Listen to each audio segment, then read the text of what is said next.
khabar para pendengar cerita seram The Haunting Cruise dan PN? Pada malam ini, Brother Fai akan kongsikan kepada anda kisah asalnya daripada Osman BK dan diolah semula oleh daripada novelis Iskandar Zulfakar. Tajuknya adalah Sebiji, Guli dan Duit Siling di Homestay. Aku tiba di lokasi bercuti bersama keluarga di sebuah rumah keluarga yang sebesar 4 bilik, dan ia sudah cukup untuk menampung keluargaku tinggal 2 malam di situ. Sebenarnya, aku tak berapa nak seronok bila dapat homestay tinggal. Sering tidak berpenghuni dan kekosongan. Jadi setelah puas cari sana-sini online, dapatlah aku rumah itu dengan harga yang berpatutan mengikut kemampuan. Syukur pada Allah kerana sebelum itu di hari convocation anak di Kuala Kangsor, ni orang Perak ni, lebih bernasib baik dalam duk mencari. Tertiba ada hamba Allah yang sudi memberikan kami tinggal 3 malam di rumahnya yang dijadikan weekend house kerana dia bertugas di utara Perak sebagai penghulu. Entah mengapa, bila dia melihat wajah anak bongsuku yang akan berkonvo, terus dia merasa belas. Lantas memberikan kami tinggal di rumahnya. Buatlah macam rumah sendiri, katanya. Malam itu, aku ditinggalkan bersendirian kerana dah menjadi lumrah bila berhomestay. Di malam pertama, aku akan menyuruh kaum keluarga keluar untuk beberapa jam kerana aku ingin bersendirian. Mereka cukup faham kerana aku tu.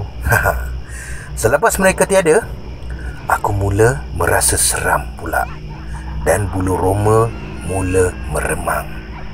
Baru lepas isyak ni. Justeru, aku mencari Quran di pelusuk bilik tuan rumah, tapi tak ada. Tiba-tiba aku teringatkan handphoneku yang ada simpan 30 juzuk Al-Quran. Aku mula membaca sambil mata melilau melihat ke arah dapur dan tangga menuju ke bilik air. Alamak, kenapa tengkukku meremang? Bermacam-macam bunyi kedengaran apabila seakan-akan duit shilling jatuh ke lantai. Aku masih meneruskan bacaan dan walaupun ketakutan, tapi masih boleh mengawal bacaan. Sesekali mataku akan terarah juga ke tangga manakala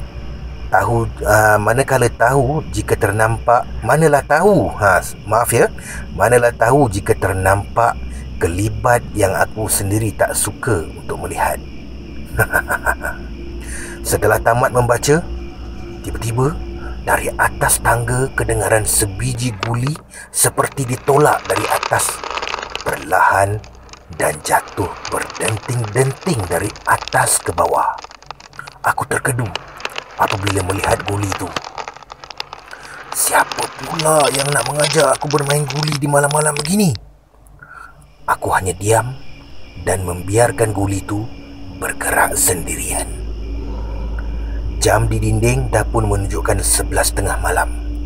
Lantas menelefon anak sulungku yang ketika itu sedang berada di rumah mertuanya, bertanya bila mereka akan sampai di rumah. Memandangkan mereka akan berada di sana untuk beberapa jam lagi, lantas aku mengambil keputusan untuk tidur sajalah. Berkata dalam hati, jika ada makhluk yang ingin mengganggu atau bergeruh, biarlah mereka hadir dalam mimpi saja dan bukan di alam nyata. Tak sampai 5 minit, aku dah pun terlena.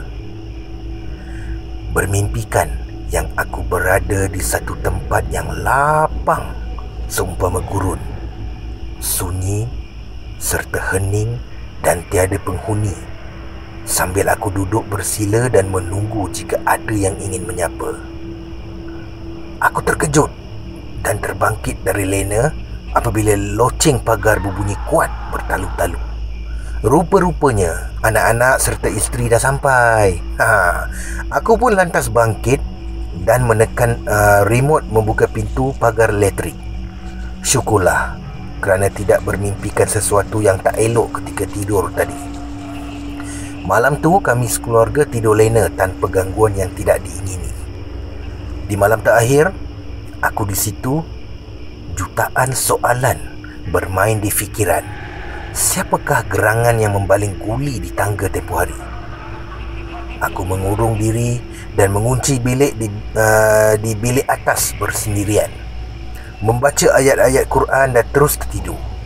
Terbangkit di tengah-tengah malam dan menuju ke bawah, melihat anak isteri bergelimpangan tidur di depan TV.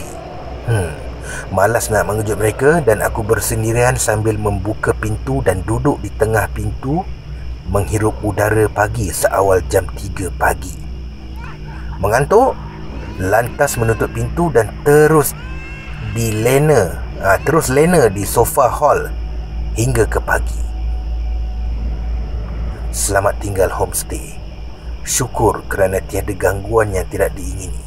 Sebelum meninggalkan rumah untuk serah kunci, guli yang ku ambil tempoh hari aku tinggalkan di bilik atas. Dan bila ku membuka pintu bilik, kelihatan banyak duit-duit shilling berterabur di lantai. Sebelum ni tak ada pula. Hatiku pun berkata, mengapa tidak kau taburkan wang berwarna ungu? Boleh juga aku gunakannya. Sekian. Saudara, kisah yang kedua ini adalah merupakan ini bukan cerita Ini adalah satu perkongsian yang datangnya daripada Ustaz Muhammad Rizal Johari. Okey. Okey, kita dengarkan sama-sama Hakikatnya, apabila bilik-bilik hotel atau hostel sekolah atau homestay yang lama tidak dihuni manusia, maka ia pasti akan dihuni oleh sang paranormal, iaitu makhluk halus atau jin. Justru, ada 4 langkah perlu diambil pengajaran dan diamalkan agar kalian dapat menghuni bilik-bilik hostel atau homestay dengan selamat. Yang pertama, sebelum masuk ke bilik hotel, maka ucapkanlah Assalamu alaina wa ala ibadillahi salihin.